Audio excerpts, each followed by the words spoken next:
Haircut naman tayo for today's learning journal. Gumuhit lamang ako dito ng mukha ng isang batang lalaki. Kinulayan ko na rin ito gamit ang aking alcohol markers. Itong mukha pa lang na ito ay pahirapan na to para sa akin. Pero mukhang okay naman ang kinalabasan. Nagkamali nga ako sa mata nito. Nung natapos ko itong kulayan, doon ko na lang napansin na ba't parang puro eyeballs. Pero tinuloy-tuloy ko na kasi kung uulitin ko pa ay sayang na naman ang isang page. Konting retouch pa para matapos na itong mukha na ito. Laking tulong din talaga yung binili kong mga markers. Mas naging colorful yung mga ginagawa kong learning journal ng baby ko. Dati-rati ay Crayola lamang yung ginagamit ko pero ngayon level up na tayo. Colored paper lang na black yung ginamit ko para sa buhok.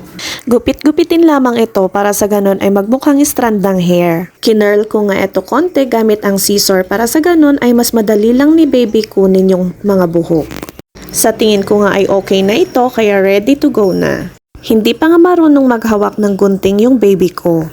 Pero nagkaroon siya ng interes sa pagkat noong siya ay 19 months old. 20 months old na nga siya ngayon at ganito siya maggunting. Sa tingin ko naman ay okay na ito na i-start ng kanyang cutting journey. Kung nagustuhan nyo nga itong video na ito, huwag ninyong kalimutang mag-follow, mag-subscribe para sa ganun ay ma-update kung may mga bago pa tayong videos. Yun lang, thank you for watching!